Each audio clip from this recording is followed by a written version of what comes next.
guys ready? All right, you guys ready? Okay. All right, so I'm, hi, excuse me, Gordon. I'm Ann Kennedy. I'm a member of the board of Tales of Cape Cod. Oh, all these people I haven't seen for a while. So hi. Anyway, so I'm very glad to have you here. A couple of things of business to start with. Our bricks are on sale to the end of the month. So if you haven't gotten yours, be sure to get it because you don't want to miss out on being on our walk of shame here. So next week we're going to be back to Mondays, and we'll have Marcia Belmonte Young, who's I used to babysit her, but besides that, she is going to talk about If These Walls Could Talk. So it's a tour through the Cape Cod museum houses. Yes. Mike? You can't hear me? Can you guys hear me? All right. So you don't want me to start over. I'm not going to start over. So anyway, so next week it's Marcia Belmonte Young. She will do a tour of the houses, the museum houses of Cape Cod, like the Ed Gorey House and Winslow House and others. And the stories that they tell, the ghost stories and the pirate stories and all that. So that should be interesting. Tonight's program is sponsored by Bud and Marcia Nugent.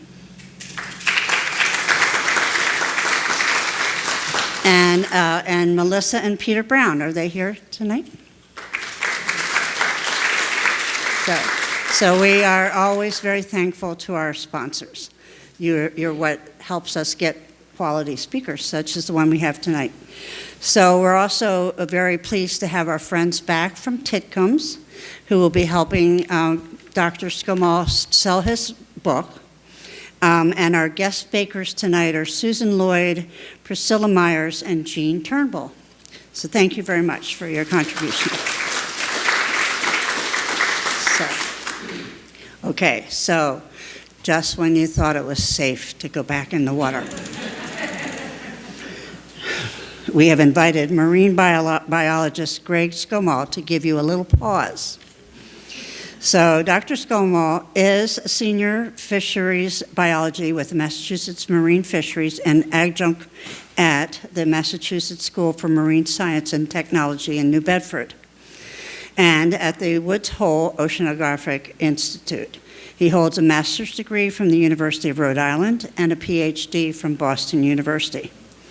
He has been actively involved in the life history, ecology, physiology, and behavior of sharks, the apex predator that he says, quote, is about as close to perfection as any animal in existence, unquote. We can explore the world of sharks tonight safely from our seats at the old Colonial Courthouse. I'm very pleased to introduce Dr. Skomal.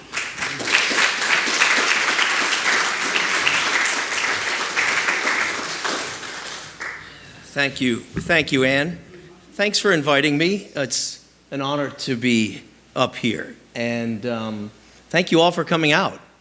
It's great to see this interest in sharks. Sharks tend to draw a crowd. Tonight, I'm gonna walk through a lot of history, my personal history, and how I ended up where I am today. And how it coincides with the history of shark science, and specifically white shark science, great white shark science. You'll hear me call them white sharks. It's exactly the same species as the great white sharks. Science decided that we can drop the great for some reason.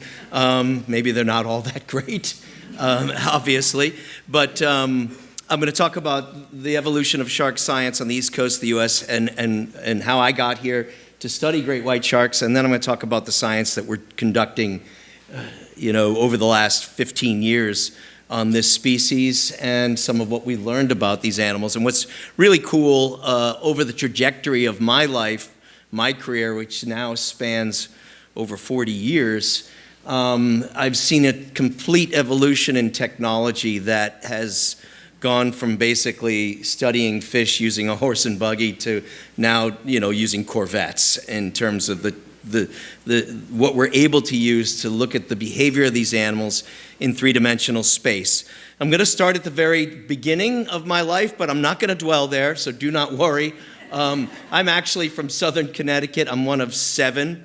I've circled my mug here in this photo, and I grew up in a Connecticut suburb of New York. And growing up on Long Island Sound in the 60s and 70s, quite honestly, it was not the most pristine body of water. So most of what I garnered in my love of the ocean came from actually watching television. And I hate to tell that to kids these days, but it was this guy that inspired me, one of the people who inspired me.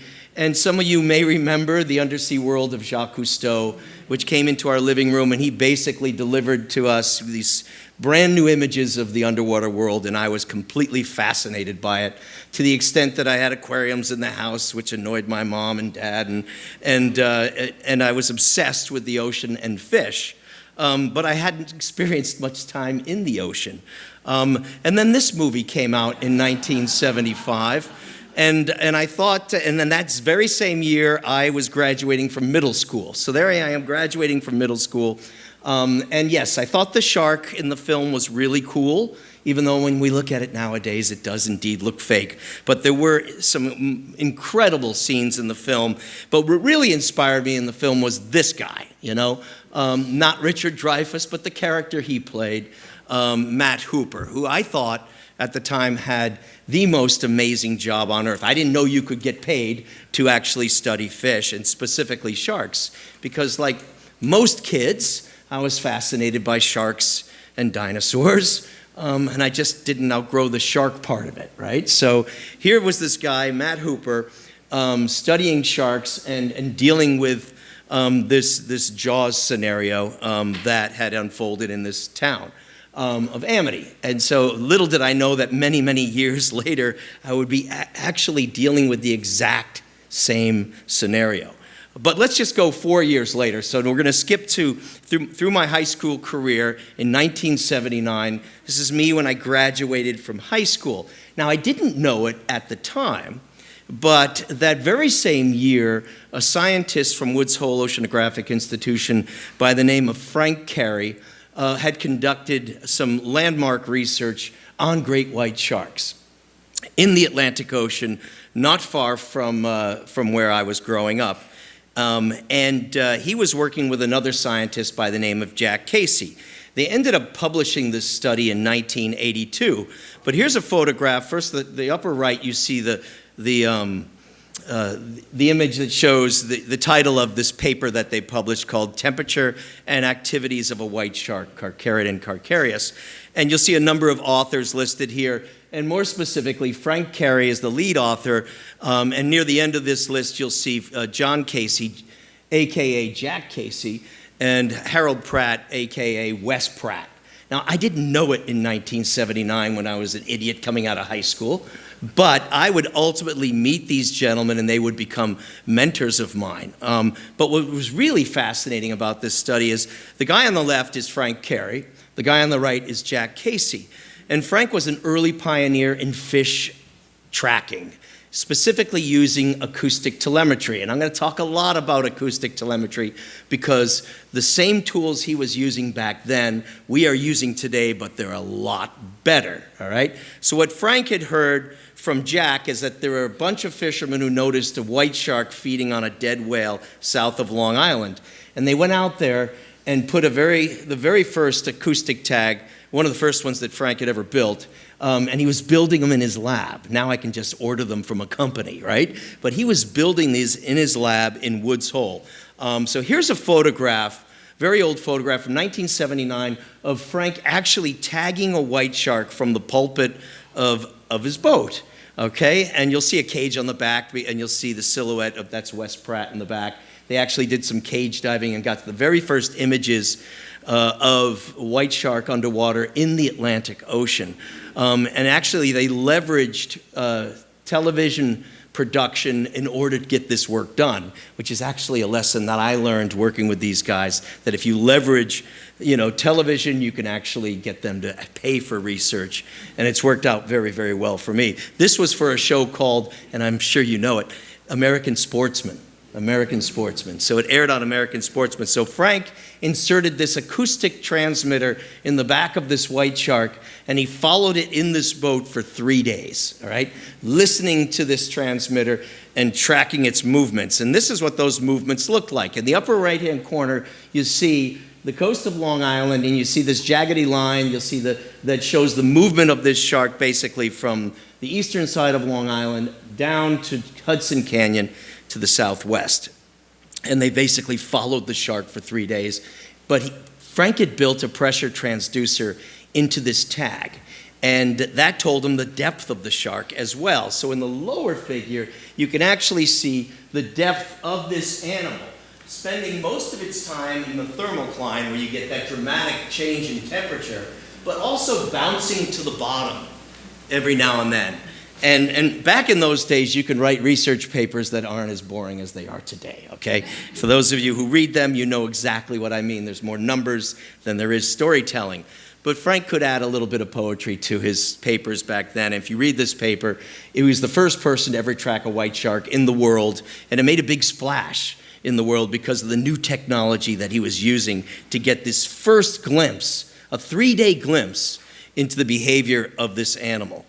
What I didn't know at the time also was the fact that this 3-day glimpse would be all we would know about the behavior of the white shark in the Atlantic for the next couple of decades, okay? It persisted as the only knowledge we had about this species in terms of its fine-scale behavior. But Frank talked in the paper about the fact that, in the Atlantic Ocean, we lag behind the Pacific Ocean to some extent. Researchers there are targeting white sharks to learn about their biology. And here we lag behind because we don't have those kinds of forces that aggregate white sharks in specific areas, namely feeding areas. And those particular foods are seals and sea lions. You show me seals and sea lions in high densities that overlaps with white sharks, you're going to see white sharks in very predictable areas. This didn't occur in the Atlantic because seal populations had been driven to the brink of extinction by the 70s, the 1970s, when he was doing this work.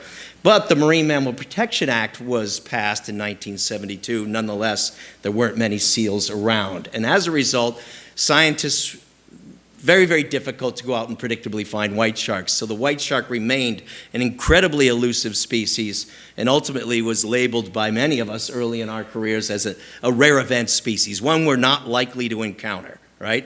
So the way I've kind of arranged this talk, building on this early research by Frank, is tracing the 3 parts of the book, Chasing Shadows, which I wrote with Rhett Talbot, who's a brilliant writer. And it goes through the 3 parts of my career, which traces the trajectory of white shark research in the Atlantic. So the first part is when I went on from high school to the University of Rhode Island, and I didn't know that Jack Casely's lab was right down the road, okay?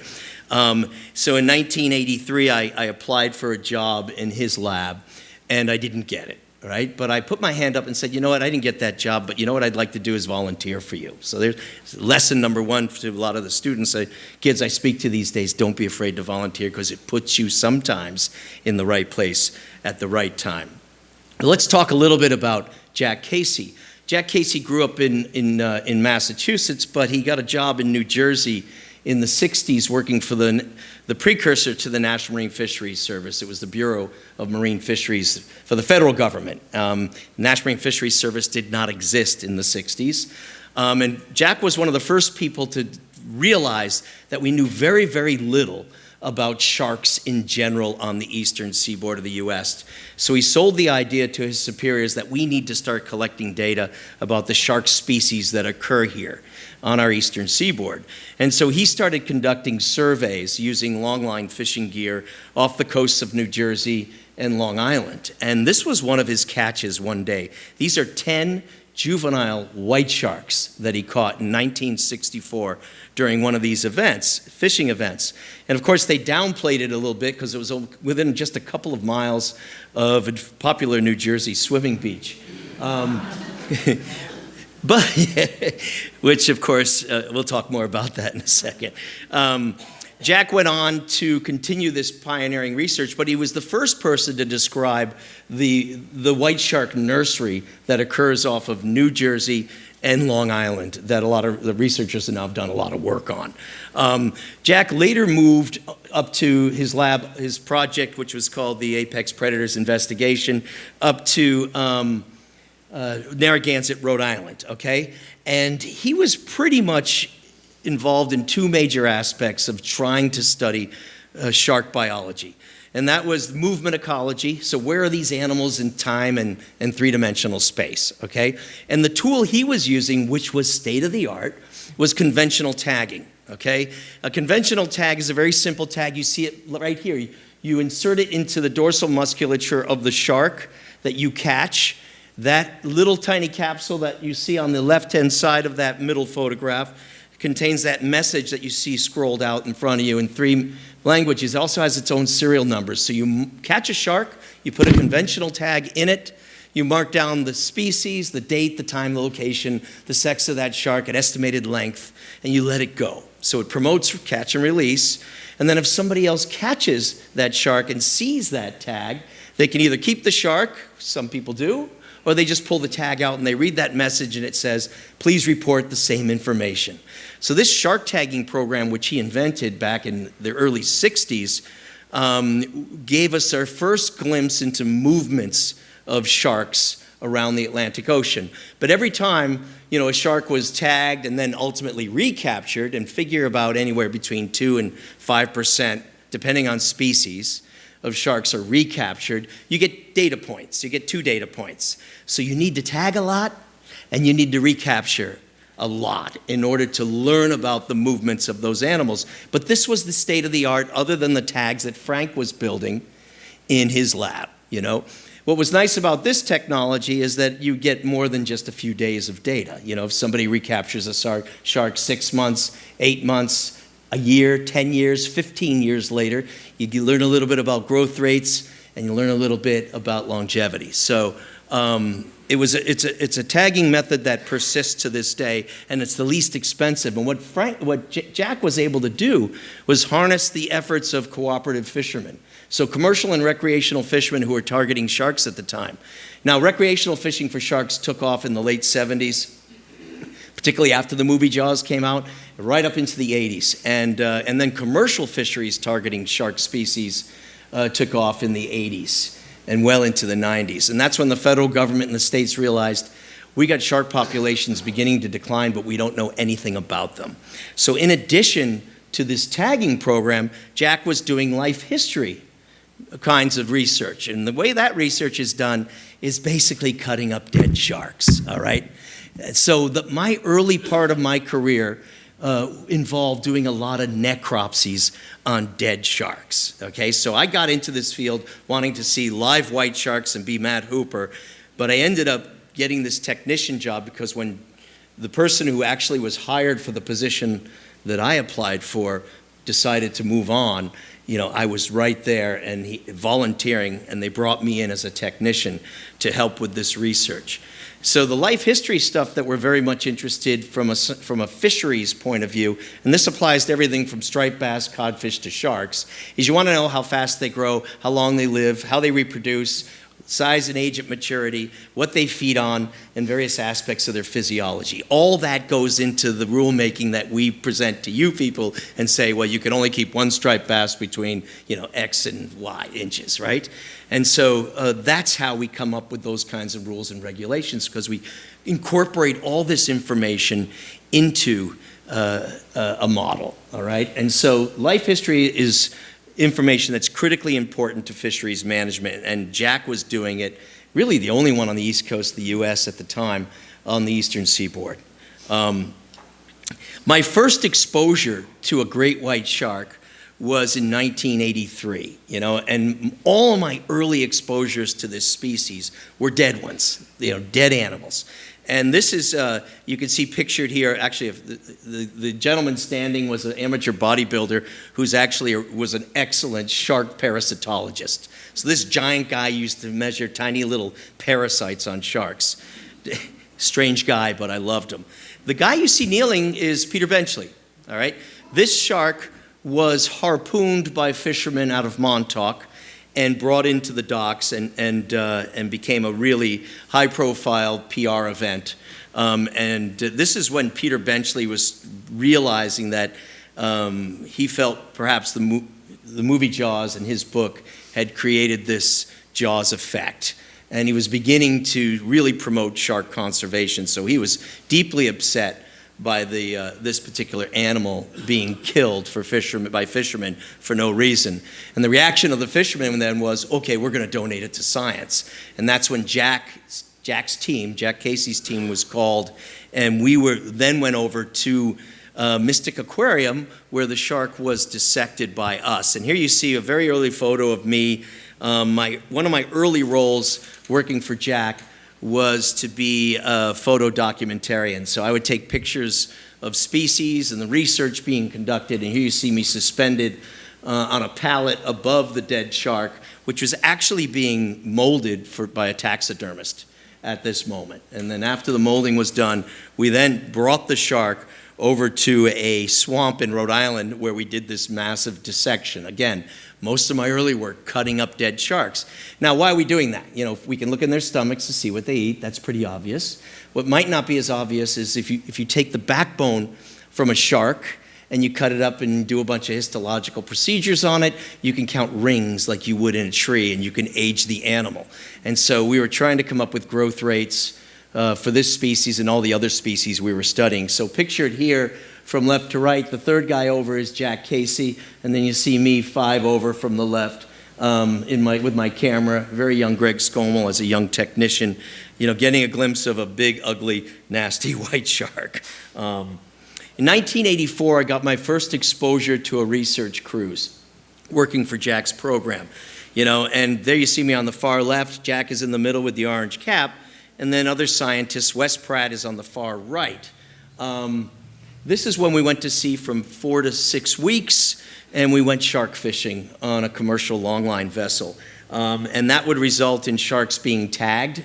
The average trip would result in over 1,000 sharks being tagged, and then some sharks being subsampled and brought in if we wanted to take tissues to learn about their biology, to, again, work out aspects of their natural history. It was also my first exposure to tagging. All right, so here's one of my very first tags back in 1984 on a hammerhead shark that we were releasing. You know, so this was all adding to my experience, and being mentored by the likes of Jack Casey, Wes Pratt, and getting to know Frank Carey at the same time was very, very instrumental in the early parts of my career.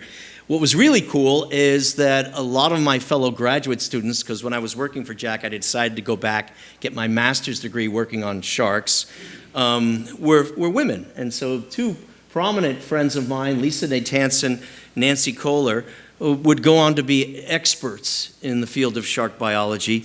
Both are now retired, Lisa being the most recent retiree. They ended up working for Jack's program for many years. Nancy actually took over Jack's program when he retired. And so these were not only close friends, but brilliant young scientists that ultimately would really make a major impact on the field. And these were days when you didn't see a lot of women in this field. So I was really fortunate to have these friends and others as I was going through those early stages of my career. And so my exposure to white sharks was still limited to a handful of dead ones. And this, of course, is a baby white shark. This is about the size they're born. It was captured by a gill netter back in the 1980s. It was brought to the dock and ultimately shipped to Jack's lab. And then there were others that were harpooned, like the one that was brought into Mystic Aquarium. This one was a couple of years later. This is a large adult male, about 18 feet long, 3,000 pounds, that was harpooned by fishermen in Montauk, New York. So going out and harpooning big white sharks was the thing to do if you could find them, but it was still considered an extremely rare event. One of the things Jack decided to do, you know what I wanted to do? I'm going to show you what it's like to cut up a white shark. So for those of you who've seen me speak before, you've probably seen this video. But I'm not gonna go slowly through it. We're gonna go very quickly through it because I know you want to eat something after this. But I want to give you a sense of what it's like for a team of scientists to descend on a rare event species. This was actually in 2016. And I always use this line because it's my favorite, but I work for the state of Massachusetts, so you know I don't work this fast, right? And so but these are scientists from Jack's lab, from academia, Woods Hole, from my agency, a variety of organizations that are all taking various tissues so they can learn something about this species. And this was as recent as 2016 when this big white shark actually beached itself going after seals off of Orleans. But it gives you a sense of what's left after this is done. But let's go back to 1985. What Jack did was he took all these reports of white sharks and he scanned the literature to figure out if he could determine the distribution of these animals, okay? He had the shark tagging program and they had tagged 52 species, over 300,000 individual sharks, but only 20 of them were white sharks ever tagged. And of those 20 white sharks ever tagged, only 2 were ever recaptured. Well, you don't learn a lot from a sample size of 2, right? So he decided to go back through the literature all the way back to the year 1800 to figure out where white sharks occur in the western North Atlantic. And I want you to look at this, and this was state of the art. You know, we had Frank Carey's 3-day track, and then we had this 1985 summation, which we updated, admittedly, in 2014 with one of my students, Toby Curtis. But this is only 600 data points, you know. Now, if I plotted a data point for every striped bass caught, you could only imagine the billions we'd have. But 600 data points dating back to 1800 tells you it's an extremely rare event to go find a white shark. And of course, you all know that has changed, right? So when I left JAG's program in 1987, a friend, right before I left, actually a friend of mine working across the hall at the lab came in and said, you know, the state of Massachusetts is advertising a whole bunch of brand new positions for fish biologists. And I said, yeah, but I really like the shark stuff. I love working with Jack and working with these guys. I'm learning a lot. He goes, no, you should at least, you know, I always tell people, throw your name in the hat at the very least. So I did. I applied in 1987 for this job that I currently have today, right? And I went up to Boston and did an interview, but I said to the guy interviewing me, who became a good friend, I said, you know, I love doing shark research. You know, I've been working with Jack Casey, and he went, oh, God, I went to UMass with Jack Casey. I go, yeah, that's a plus mark. That's a check in the right column. And I said, but I'd like to do shark research for the state of Massachusetts. He goes, we don't have anybody doing that. So if we hire you, we would bring you on. And then 3 months go by, he calls me up, because you know how the state operates, right? And he calls me up and he says, you know, you got the job under one condition. I said, what's that? He goes, the only position that I have available is the one out on Martha's Vineyard. And I said, really? He goes, yeah. I said, give me a week. I've never been there, right? So I'm going to go to the vineyard. So I went to the vineyard, checked it out. I said, this is kind of a cool place. And besides, this is where Jaws was filmed, right? Right? This is where Jaws was filmed. So So I said to him, I'll take the job. So I moved to the vineyard. I promised myself I'll give it 5 years, and then I'll leave and move on to the next stage of my career. But as you can see, I ended up staying out there 23 years. And I developed the shark research program for the state of Massachusetts. And of course, we all know this scene. This is Menemsha Harbor, and that's the orca from the movie Jaws.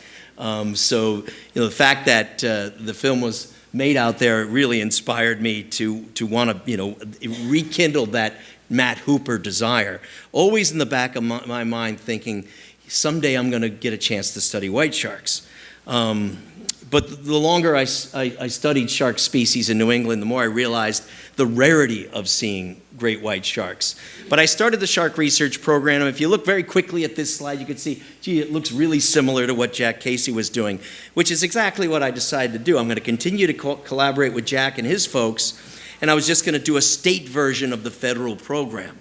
And so that started in 1987. And I started studying all kinds of shark species, including, you know, sandbar sharks, otherwise known as brown sharks, that are captured from the beach, This is a very young Greg Skomal tagging with one of Jack Casey's tags, a sandbar shark caught by anglers on Chappaquiddick Island that we released. And we ended up tagging a whole bunch of those. And I realized there was a lot of shark research to be done. So I worked on a variety of shark species over the next couple of decades, right? And from the more common sharks like the blue shark and some of the smaller dogfishes, the sand tiger you see in the upper left, poor beagle shark below the blue shark, big makos. I did a lot of sampling at shark fishing tournaments. You know, it's exact Casey was doing. And I started a whole bunch of research on basking sharks. And then the more I started to build my reputation and publish and travel to conferences, the more people I met, and I started reaching out to other parts of the world. So in the book, I talk about this burst in growth in me as a scientist as I began to travel more and more and conduct research in other places. So if you see the upper right-hand corner, that's a Greenland shark. It's a project I did in the Arctic Circle under 6 feet of ice. I took that photograph. And then I decided, you know what? If I'm not growing, I'm dying. So I'm going to go on and get a PhD. So I was working through Woods Hole Oceanographic Institution and Boston University Marine Program. Went back to school to get my PhD after taking 10 years off. And I did a whole bunch of work in the Central Pacific and the tropics, you know. And then I started working more closely with Woods Hole, and we started doing whale shark work in the Red Sea. And so in the book, I go down some of these roads that had me going to wonderful places. I even went to South Australia just to see white sharks. Right, so I dove with them for a day. This is some very rare footage we shot of Greenland sharks in the Arctic. This is 300 feet deep with one of the first early versions of a remote operated vehicle with a camera system. This is a Greenland shark feeding on a dead seal. Right? And so in the book, I talk about some of these other projects which rounded me out as a scientist as I started to expand from studying dead fish to studying live fish. And that coincided with the burst in new technologies that were starting to come out, you know, including camera systems that you could put down 300 feet deep, you know, and satellite link tag technologies and sensors that were tiny and batteries. The improvement in batteries has been incredible in terms of what we're learning about these animals. And then 2004 hit. And some of you may remember this event. The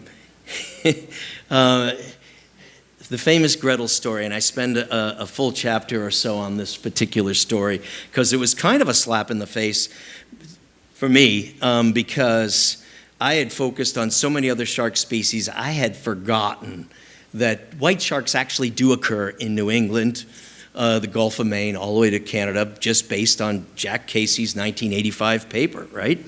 And this, I got a phone call from a friend of mine. I was living on the island. He lived in Falmouth. He was a fisherman, so I didn't believe everything he told me. And it was after 7 o'clock at night, so I had to discount even more of it, right? And so he said, I heard there's a big shark trapped in a salt pond estuary on Noshon Island in the Elizabeth Islands, and which of course we all know where those are, extending southwest from Woods Hole. And I said, come on. And he convinced me that there's this big fish, and I assumed it would be an ocean sunfish or a dolphin or something, right? He didn't see it, but another fisherman he knew who spent most of his time in the Captain Kidd in Woods Hole, which is a bar, told him about it. So I had a boat on the island, so I decided, I said, JC, I'm going to go pick you up, and we'll check it out in the morning. So I grabbed a couple of rods from my basement and said, okay, well, at the very least, we'll go fishing for the day. I'll take the day off. But I also, on my way to my boat, raced into my office and grabbed a satellite tag, and I said, what if, right? And so we went over to Noshon Island, and within 10 seconds, we came into this salt pond, and there was this big 13-foot female great white shark swimming in there, and it became a media blitz, ultimately. It was my first exposure to dealing with a really ravenous media, but my goal in the first hour was to put one of these highly sophisticated satellite tags that I was putting on bluefin tuna, and basking sharks, I wanted to put it on a white shark, right? Because nobody had done this before. This would give us data over the course of an entire year that are collected every 10 seconds and archived. So depth, temperature, light levels collected by the tag, and after a year, that tag is programmed to come off, float to the surface, and transmit data through a satellite, and then I keep doing that, I'm sorry, and then email it to me. So once I tag this fish, I can go back to sleep at my desk, right, until I get the emails. And it would tell me what that shark did in three-dimensional space for an entire year, and I was pretty excited. So I tagged the shark immediately, and so here's video of the shark. You could see the shallow pond. It's a tidal estuary, so, you know, low tide it got shallow, high tide it got a little better, but that part of the world is only about a 3-foot tide. And you could see this shark as she swims by. Ultimately, she was named Gretel. If you look just behind her dorsal fin, you'll see the tag right here. That's a satellite tag. It's called a pop-up satellite tag, and it works the way I described it. And I thought after I tagged her, I can go home and just wait. But she wouldn't leave. So make a long chapter short, it took us 2 weeks to get her out of the pond. And I was very convinced that she was going to die in there. And we tried everything you possibly could to lure a white shark out of a pond. Unfortunately, I don't have a book on my shelf that says how to get white sharks out of ponds. And so the media kept asking me, what are you going to do next? What are you going to do next? And the politics behind it, because for those of you familiar with the Elizabeth Islands, they're very private. So news helicopters overhead are not good over long periods of time, so I had to deal with that as well. So it was a good learning experience, but we did get her out of the pond 13 days later, and 45 minutes after we got her out of the pond, the tag started reporting to me, and I thought, well, this is interesting. It's not supposed to. It's not a year. It's 45 minutes. So we get all the data back from the tag, and I look at it, and it turns out the shark was trapped in a pond for 2 weeks. And so I looked at the diagnostics. I talked to the tag manufacturer, and it turns out that because the shark was so shallow the last 3 days of that, the time it was in the pond, the tag decided that the shark must be dead, right? And the first thing this smart tag had to do was tell me. So it initiated a burn sequence, which allowed it to come off, and then it started chirping to me saying, Greg, the shark's dead, the shark's dead. And of course, the shark wasn't dead. It just initiated the burn sequence while it was in the, worst possible timing, while it was in the pond, and then we got her out, and it came off. If it came off 45 minutes earlier, I could have retagged it. So I didn't learn much from that one, and I was really bummed out. And I thought I went from the highest point in my career to the very lowest, thinking that this was the end. That was it. But it was a wake-up call. It taught me that there are white sharks in New England. Greg, remember that. And they may be showing up in greater numbers because we have an ecosystem that's changing. You remember the Marine Mammal Protection Act. Remember Frank Carey's words in 1982 in that paper, right? And then I was getting phone calls from IFAW, which was, back in those days was the Cape Cod Stranding Network, and they were showing me pictures of things that were clearly evidence of white sharks. So now we transition to part 3 of the book, when I move off the vineyard and the Cape Cod white shark research exploded, you know. And what IFAW was sending me were photos that looked like this, okay? There's really only one animal that occurs in New England that can do this, all right? And in the early 2000s, you know, and Gretel was very helpful because she taught me that, yes, we are here as a species. White sharks are here, and they may be occurring in greater numbers because these critters are coming back in greater numbers. And that is the bite by a great white shark on a seal. And we were getting numerous reports of these from basically 2004 up until 2009. And so what we've been seeing is the recolonization of the US and Canada by the gray seal as a result of the Marine Mammal Protection Act. Now, people think whales, dolphins when they think Mammal Protection Act, but seals and sea lions were protected as well. So as we, now round 50 plus years of protection, you get densities of this nature and you get restaurants that look like that, okay? And if you open a restaurant that looks like that, you're going to get the men in the gray suits that are going to be your customers. And that's exactly what's unfolding now on Cape Cod every day on the Outer Cape primarily. So this, from a biological point of view and a conservation story, is a success, okay? We bring in the seals back. There were no seals here for most of our lives, right? You don't remember a lot of seals growing up, coming to the Cape, visiting the Cape, or living on the Cape. You just don't remember them, because we're not 200 years old, because we really knocked down seals in big numbers early on, and we kept them on. But the seals are back. And with the seals come the top predator of seals, which is white sharks on a global scale, okay? What we didn't count on is while seals were gone and sharks were gone, Cape Cod became a tourist-based economy. And so now we've got this, So Greg Skomal, who's the shark biologist for Massachusetts now, is dealing with white sharks right in his backyard in a very similar scenario to what Matt Hooper was dealing with, of course, fictitiously in the book Jaws. So in 2009, up until 2009, the only evidence I had of white sharks were dead seals. But at the time, we were working with a fishing vessel by the name of Easy Does It and Captain Billy Chapralis to tag bluefin tuna and white sharks with those sophisticated satellite tags that I just told you about, right? And he was a harpooner, so he would harpoon fish to kill them, but he adapted his harpoon to become a tagging pole very similar to the standard tagging pole that Jack Casey used, that Frank Carey used to tag sharks with a small intramuscular dart. And we're using this on bluefin at the time. And so I got a phone, and to find bluefin and to find basking sharks, I hired a spotter pilot, because that's what commercial fishermen were doing. You want to harpoon swordfish, you want to harpoon bluefin tuna, you hire a spotter plane. You want to purse seine bluefin tuna, you do the same thing. So we started working with spotter pilots in the early 2000s, and one of them calls up Billy, the captain of the boat, and says, I think I saw a couple of white sharks. And Billy calls me immediately. And he says, Bill was a very animated character. So he's screaming in the phone so loud I don't know what he's talking about. So I got him to calm down. He said George was flying off Monomoy and he saw 2 white sharks. So I immediately left this really boring fisheries meeting I was at in Plymouth, drove to George Breen's house, the spotter pilot, and flew with him out of his backyard at the Falmouth Air Park.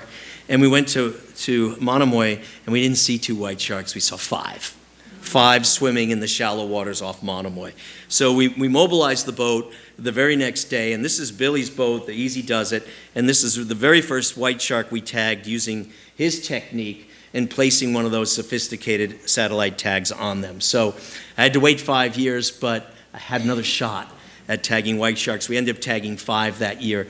And then the rest, of course, is history as more and more white sharks came to visit. My first exposure to a white shark in the Atlantic underwater was in 2010 with a shark we named Curly.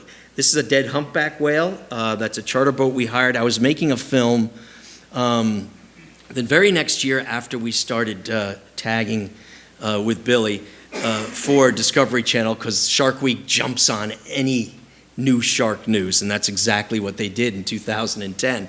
But the one thing we didn't have was good footage of a shark underwater, because the beautiful pristine waters of Cape Cod are not very clear, right?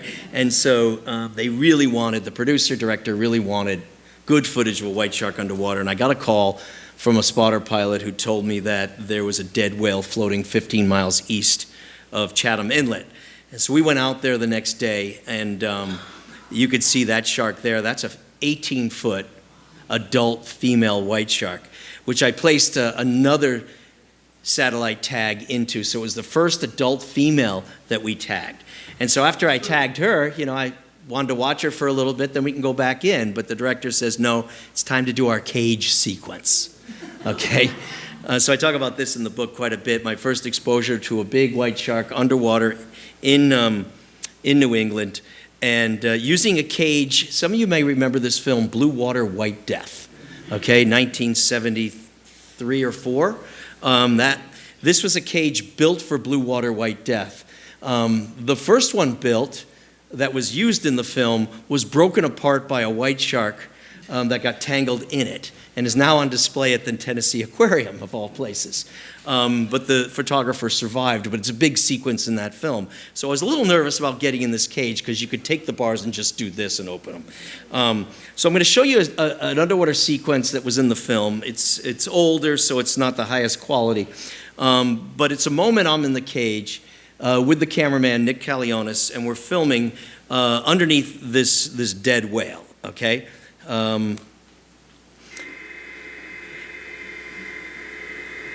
You're not going to hear much in this. As a matter of fact, I could probably mute it if I could see it, but I can't. So here we are, the cameraman, myself, again, crystal clear water. This is that big 18-footer swimming around us. And it was magnificent, but this was the visibility, okay? And we got to watch her eat this dead whale from underneath her, right? And, you know, it's better to be in the water with a dead whale than out of the water. But you don't smell it underwater, you kind of taste it, which isn't all that great. So there's the dead whale, and we're going to get this beautiful sequence. I'm there with my camera of the white shark feeding on this dead whale, and there she is. And what they want, just like with the seals, they want that fatty layer, the blubber, because the blubber is where the energy is, and they will chew at a dead whale like they did with Frank Carey tagged his years ago. Oh, look, I did it. Perfect. And they'll feed on those until they're absolutely full. They'll eat 100 pounds of blubber easily. Then at one point, the shark decided it wanted to eat one of the balls holding the cage up. And this is great footage shot of the shark coming over the cage and then subsequently wrapping up in the cage with us in the cage. So here's the shark now trapped on top of the cage, and she probably weighed 3,500 pounds. And she begins to break the cage apart, reminiscent of a film shot many, many years ago. And I'm in the cage, and at one point the cage door flexes open, and that's me going, now what am I going to do? Another one of these high anxiety moments. And she's clearly not in a happy place, and that's the view I had of her down in the cage. Now the cameraman is incredible, because the cage is smashing him in the head, and he's got the camera going. He never stopped. Nick, that's when I decided I wanted to work with him if I survived, again and again. So there's the cage door opening. I decided it's better to stay in the cage than to go down 180 feet below me and sit on the bottom. And so fortunately, with a little help, I think, from the folks on the boat, the shark freed itself right there, and I survived. But that was my first exposure to diving with white sharks in the Atlantic, and I'm not quite sure I ever want to do it again. All right, we're going to move pretty quickly now as we get through the Cape. 2012, the Atlantic White Shark Conservancy was formed primarily with the idea to support research. One thing the state and the feds were not doing was supporting white shark research when this was all exploding, because the white shark is already afforded a high level of protection in the U.S., and they tend to focus their funding, and I agree with it, on those species that need more help. So my money was drying up because I was stealing from various grants to tag these fish those first few years, and I met this woman named Cynthia Wigren, pictured with me here, who decided to leave her job, period, in Boston, and start the Atlantic White Shark Conservancy, which now funds all of our research to the tune of hundreds of thousands, and actually millions of dollars since its inception. In 2014, a friend of mine, I met a girl named Megan Winton, who became my PhD student at the School for Marine Science and Technology for UMass in New Bedford. And she would then become a staff scientist for the Atlantic White Shark Conservancy. So we collaborate on almost everything. And she's the one who actually, when I tell you that we've cataloged over 700 individual white sharks on Cape Cod, it's because her and her team have taken the videos I've shot of those sharks and built this catalog based on their color patterns. She was also the first, when she got her PhD, to show a population estimate for white sharks in the Atlantic. and specifically off Cape Cod. From the years 2015, 2018, 800 individual white sharks visited Cape Cod. So she's my partner in crime with this research. And now we've moved away from tagging with Billy's boat to tagging from a much smaller boat owned by John King out of Chatham, John and Pam. It's a fast boat. It gets us on top of these fish. It's much closer to the water, but you can see it's the same technique you've seen over and over. Frank Carey used it, Jack Casey used it, Billy Chapralis, and now me. And I'm going to insert that small intramuscular dart at the base of the dorsal fin, and that holds an acoustic tag. The same technology used by Frank Carey in 1979, built in his lab, all right? Shark's going to shudder, go down a little bit, and it's going to come right back up. That acoustic tag, though, doesn't last 3 days. It lasts 10 years. And instead of tracking that fish every day by following it in a boat, we set up an array of receivers all over Massachusetts to get a sense of where they spend their time. So over the years, being on the water the last decade or so, I've had some really interesting observations. And I'm going to show you a couple of them that are rare captures on film. You may have seen these before on television or perhaps on various media outlets or social media. The first one is our first witness of a white shark attempting to kill a seal while breaching, all right? Breaching is very common behavior in South Africa because white sharks pin their prey, which is Cape fur seals, to the water's surface and hit them with speed, stealth, in an ambush. That ambush, that speed, that stealth carries them out of the water in these great acrobatic flips, which have been exploited for 13 versions of the show Air Jaws, right? But we rarely see these kinds of leaps because Cape Cod's so shallow. And we think most of those attempts are done by a lateral strike versus pinning to the surface. But I'm going to show you, I'm going to show you this video of a white shark breaching after a seal. And it's going to happen fast, so I'm going to slow it down. This particular white shark, I'm going to pause it there, was going back and forth along this beach, and the smart seals were really tight to the beach. Okay, that's what the smart ones do. They tend to be a little bit older, and they figure out that something wants to eat them, all right? Small seal coming in from offshore didn't get the email, right? And comes right underneath our boat and swims right to this shark, and this shark sees the seal, and the seal has no option but to go straight up in the air, which you're going to see right now. Seal comes straight out of the water, and the shark go right after it, mouth wide open, and he misses. All right, so those of you who are rooting for the seal, you win this time. And then, of course, we saw a white shark breach another time. And this was off of Orleans, and I was at the end of the pulpit, and I could not see the shark until it breached because the water was like coffee that day.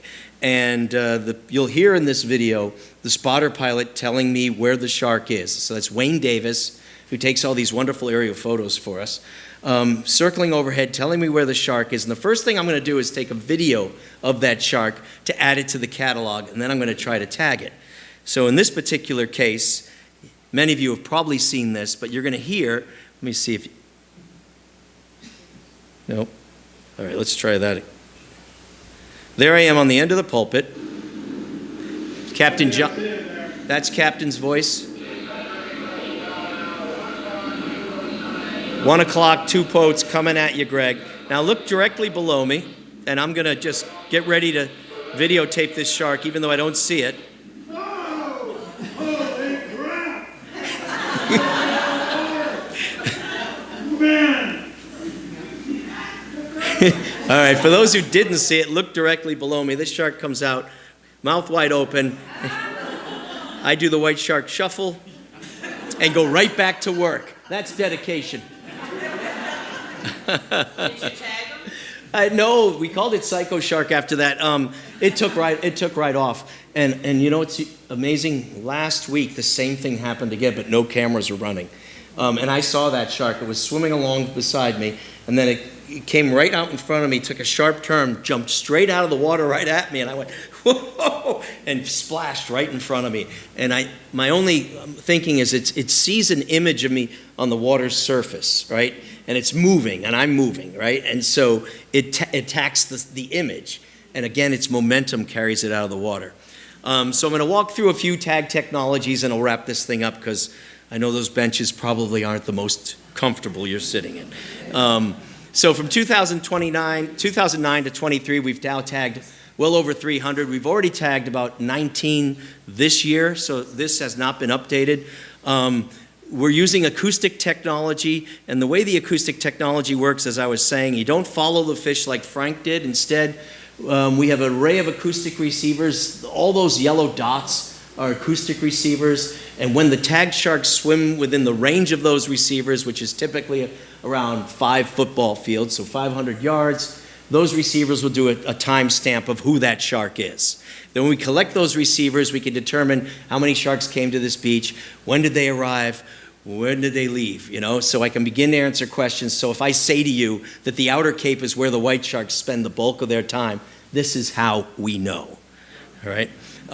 Satellite link tags, I talked about Gretel's tag. That's actually Gretel's tag up in the left. These pop-up satellite tags work by staying on the shark for up to a year, reporting data back to us, and they give us 3-dimensional movements of this animal in time and space since we tagged her. So this is an animation from actual data from a baby white shark that we tagged just last year off of Long Island. And you can see not only the 3D movements, her diving behavior, but also it's color-coded by temperature. So we can look at their habitat and what they're doing in 3-dimensional space over a much longer period of time. So, think about Frank Carey's early track, and now think of what we're capable of doing, over a much larger time and spatial scales.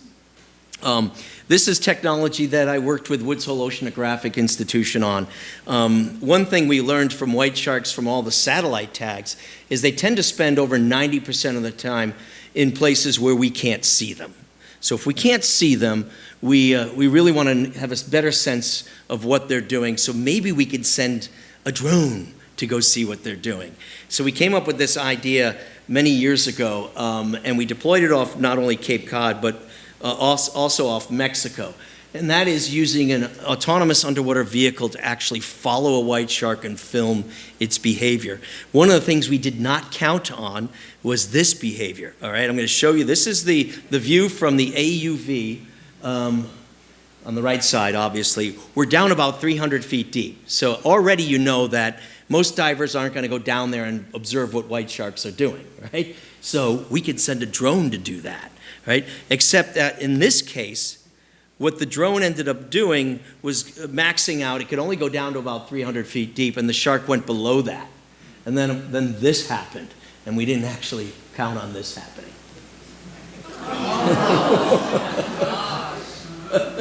And that's not the shark we're tracking. This shark really wants to eat that. I have a whole talk about that technology. Have you ever seen a Hui engineer cry? Look at its listing. I mean, it's, yeah, we got it back. It's okay. It happened 10 times to us, and we wrote a paper about subsurface predatory behavior of white sharks. So that technology is growing, but those are short tracks, right? I'll finish with my very favorite technology. Instead of spending zillions of dollars on a drone, now we put camera systems on sharks, and we follow them for a few days, just like Frank did. But instead of having just seeing where they go, we're actually seeing what they're doing, All the tags I talked about tell us where they're going, but I don't know what they're doing, right? I can tell you that white sharks go to the mid-Atlantic and dive to 3,000 feet, but I don't know what the hell they're doing down there. If there's a scientist who says he knows or she knows they know what they're doing, they're making it up, all right? But this technology allows you to actually see what the shark is doing because you're riding the back of the shark. So in this particular shark, it's eating dogfish on the bottom. So if you look up toward its mouth, every now and then you'll see a little tail. And the camera will go crazy when the shark accelerates to eat a dogfish, and right there. And then it's just snagged it up, and now it's gobbling up spiny dogfish right off the shoreline. So we're getting these glimpses into what these sharks are actually doing, using these new technologies. This didn't exist when I was at the University of Rhode Island, or even I was at Jack's lab. But now the technologies are giving us amazing amount of data on, see the tail of that dogfish right there? We named this shark Snoop Dogg. But the data that come back from these tags allow us to recreate the three-dimensional movements of these animals without us being there, okay? So we don't have to be out every day and night, not that we see anything at night, to observe these animals. We pull the data from the tag. It allows us to build the behavior of that shark, and we confirm what it's doing by looking at the camera. So then we can look at the frequency of feeding, we can start doing bioenergetic models, and we can start answering some of the questions relative to the fine-scale behavior right off our beaches. So I'm going to end by tracing where we've gone since 1979, and I was graduating from high school. Here's Frank Carey's original track off the coast of Long Island. Jack Casey's 1985 synopsis of where white sharks occur, and now where we are today relative to what we know about the true distribution of great white sharks, with well over 1 million data points, moving from 600 to that number. And as I alluded to just a few minutes ago, what we didn't know about is this oceanic phase of their natural history, when these sharks actually move off the continental shelf. And you see that shelf behavior in September, October, November, really shallow, and they move out to the middle of the Atlantic, and they dive to depths in excess of 3,000 feet through really, really broad temperature, stratified temperature water columns. So it's really interesting how far we've come over just the course of my career, and the fascinating ride that I've had. So this is the big ad, obviously, for the book Chasing Shadows, which my wife forces me to put this slide in. But with that, if you're interested in seeing data, go to the Atlantic White Shark Conservancy's website. We have the White Shark Logbook, which shows our actual acoustic detection data dating back to 2010. So how many sharks are detected on what receivers off what beaches. The White Shark Catalog has a full listing of all my friends. And then the Sharktivity app, of course, is free if you want to monitor the movements of these animals. And with that, I'm going to plug my 3 books and thank a whole bunch of wonderful people and foundations and organizations that have helped me over the last 15 years. And although, my name's on the book, it's really a team, from the moment we get on the boat to when we publish a paper. So with that, I will entertain any questions if you have the patience for it. Thank you very much.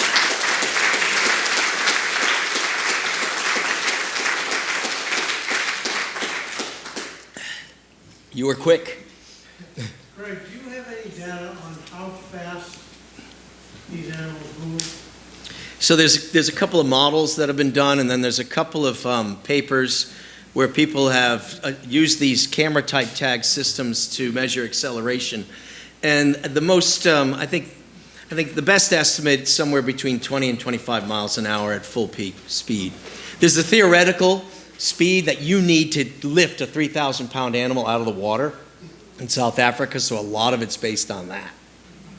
But that's fast for a fish. We don't think of it fast in a car, but then try to run it, and I can't. Yeah. It's rare in Nantucket Sound, on the south shore of Cape Cod, to see either seals or sharks. Right. Why is that, and how long will that actually last? Good question. I think it's a good question. I think the seals,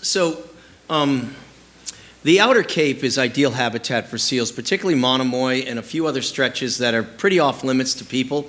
Human disturbance tends to get the seals to not create haul-outs. Without haul-outs, you don't get those densities. Seals are always on the move. There's not a lot of habitat in Nantucket Sound for that. Also, what people don't realize is the water off the outer Cape, maybe you do, tends to be a lot cooler than Nantucket Sound. 2 weeks ago, it was 49 degrees off Monomoy. All right, people think, oh, it's the hottest summer. Yeah, it's a very hot summer, but you get a lot of upwelling from the Great South Channel that creates really cold water Seals, they have fur coats, they have fatty layers. They want to be in cooler water, and so the outer cape is ideal. Nantucket Sound, if you don't put the seals in Nantucket Sound, the white sharks aren't going to spend any time in there. So, most of those beaches are shark-free.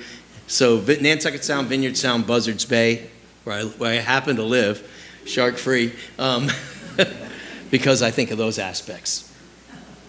The corner. 2 questions. First, how many sharks have you actually tagged and followed?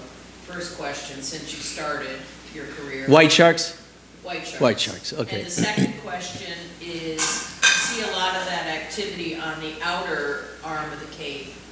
Does it spill over into the bay side? Yes, okay, so we've tagged, it'll be rough, so 360.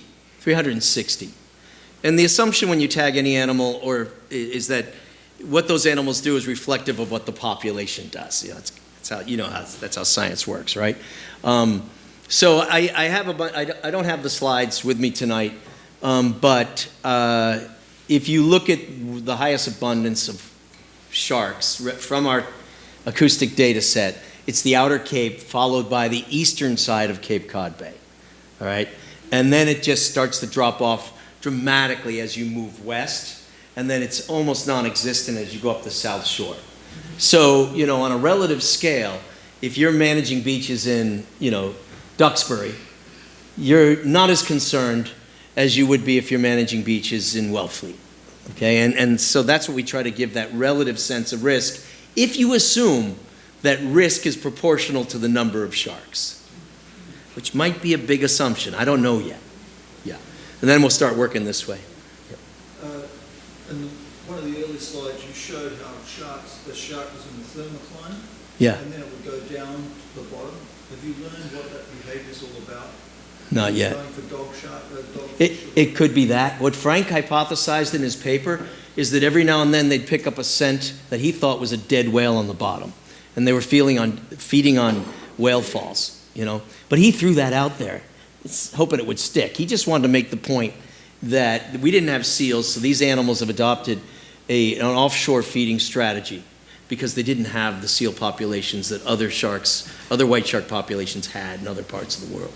But it's a good question. See, that's what I want the camera tag for.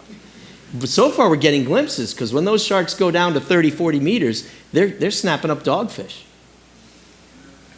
Yeah.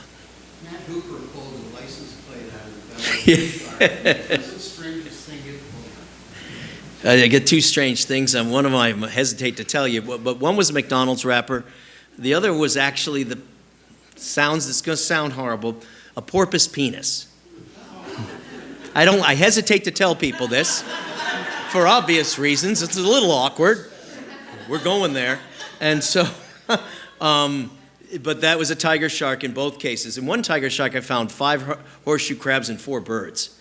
So that animal was feeding from the surface all the way to the bottom. Tiger sharks, like in the film, are notorious for eating anything.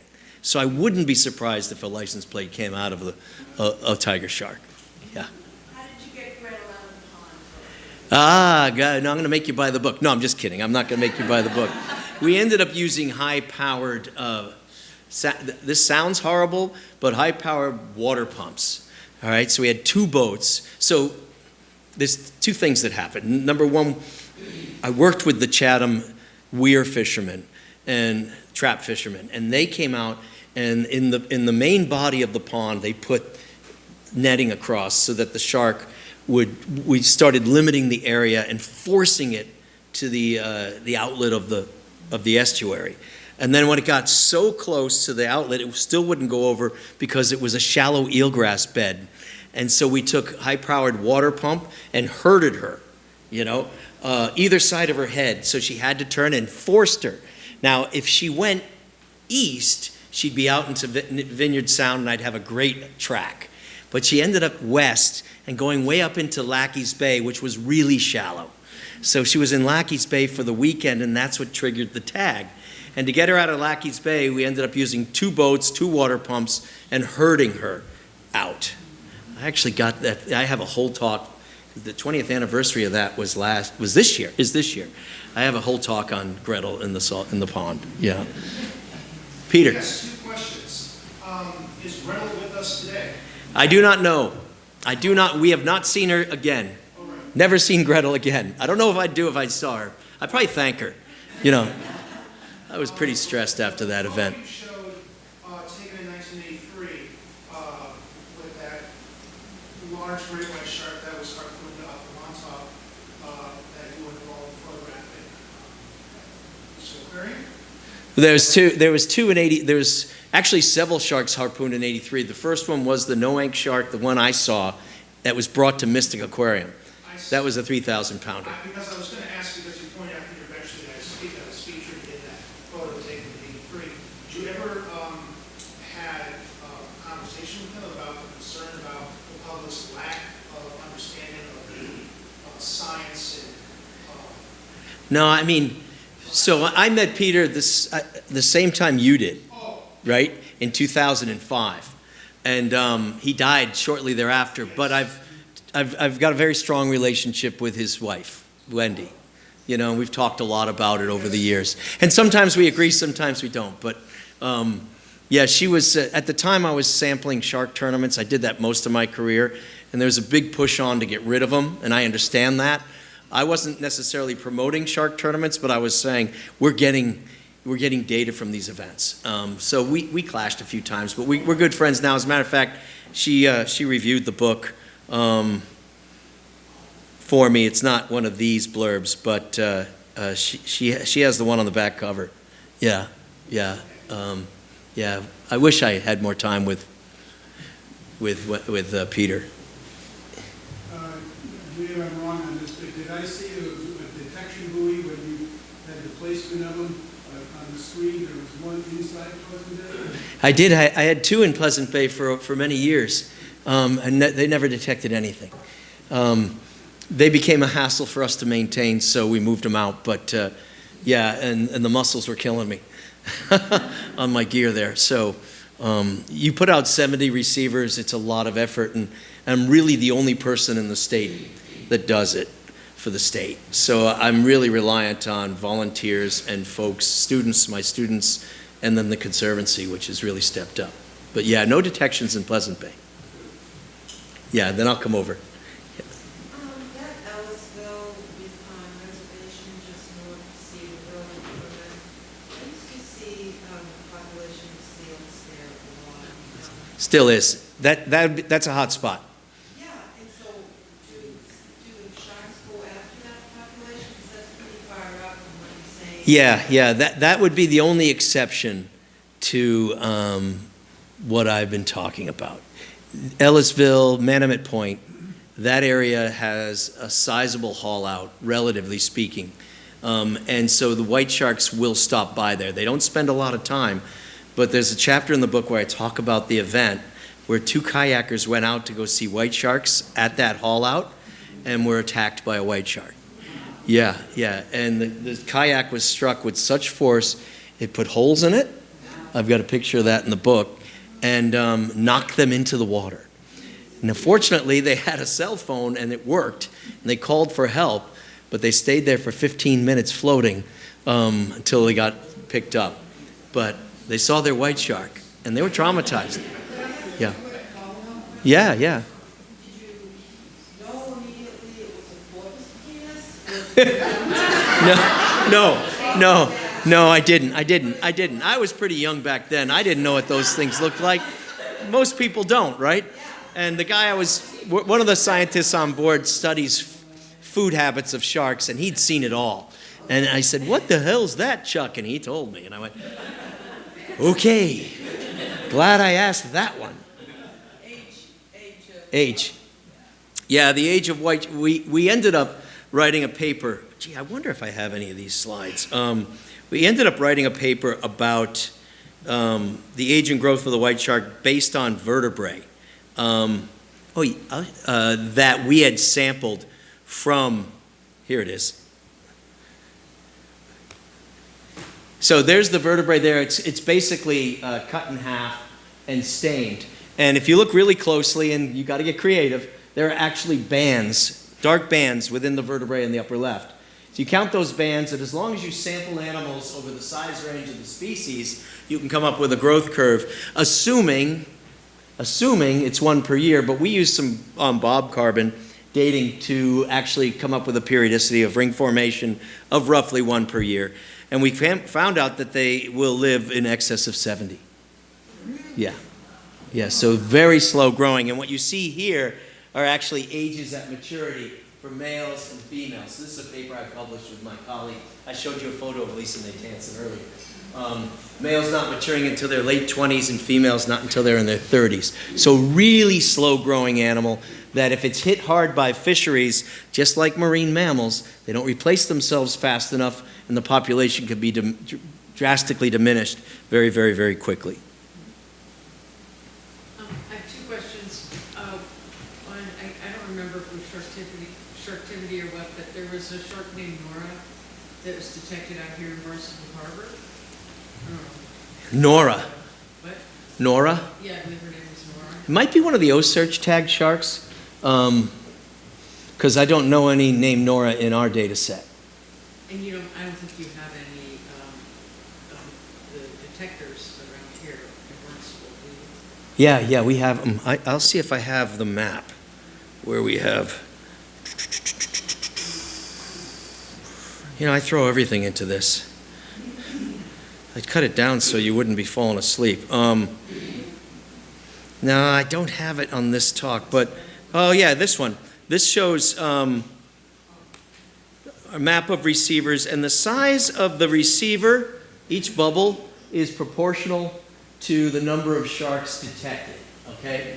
So as we get into these darker colors, lots of sharks detected, and as you see, as I said earlier, as you move east, and even though, Manaman has that haul out, it on the average doesn't have a lot of detections, which means all those animals moving up the South Shore are going to the Gulf of Maine, and they're transient. They're basically on, right back on I-95 after hitting the rest stop, The first big Burger King as you move up the East Coast is right here. And the second question was about Burger King. Yeah. Is there starting to be any kind of balance in terms of, it seems like there are fewer seals in Monterey than there were recently? The spotter pilots are telling me they're seeing less the last couple of years. We're finding the sharks aren't there in the numbers that we've seen the last couple of years. So I think and this is all hypothetical because I don't have a lot of data yet to demonstrate it, but I think that we had this brand new restaurant open, right? Everyone had to go, and it was worth waiting in line for it, right? And swimming a hell of a long distance to get there. Oh, well, the food's gone downhill because they've decided they don't want to be eaten, right? And the sharks are basically realizing that if they just go, 50, 60, 100 miles north, there's plenty of seals, there's plenty of space, and less competition. And so I think we had this heyday, and I think it's going to come down and level out at a lower level. It's going to reach this balance, and I don't know where that is yet. And I'm trying to figure out how to answer that, how to figure that out. But I've got Megan working on it, and she's brilliant. I'm a dinosaur. She's taken over. Any other? Yeah. Have they figured out where sharks are born? So remember the photo of Jack Casey with all the baby sharks? All right, I called it the white shark nursery. Now, in the case of fish, a nursery doesn't always mean that's where they're born, okay? There's a lot of species of sharks that, for example, will give birth to their young outside of Chesapeake Bay, and the young will swim into it, right? And so if you go into Chesapeake Bay, spring and early summer, you can catch all kinds of baby sharks, but never any adults.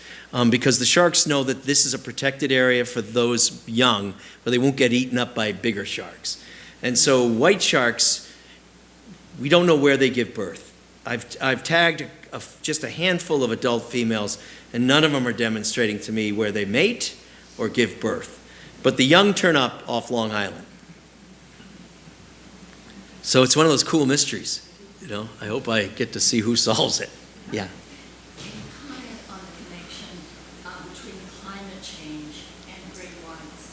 Yeah, climate change, obviously we get a lot of questions relative to climate change. And so what's really neat about this technology we're using with the acoustic receivers is now we've got 14 years of data, and obviously we collect temperature data at the same time. So the white shark hasn't expanded its range in response to climate change, because going back to all the little green dots that Jack Casey, we knew they occurred as far north as Newfoundland. So that's not new, But I think the timing of their migration is going to change. It may be their seasonality may change, and we can monitor that. For the first time 2 years ago, we had detections in January, and we never had detections in January before that. Sharks are usually gone by mid-December. Has the increase corresponded to the temperature of the water? No, I think the increase corresponds really tightly to the number of seals. Yeah, the number of seals. Now, the bigger question is, what are the seals going to do with their fur coats and blubber layers with climate change? And that will dictate what the sharks do. Does your data show in the course of the year that you tag them, how far they traveled? Yeah. What's really cool about this technology, and I always credit Frank because he built these things in his own lab. I loved it.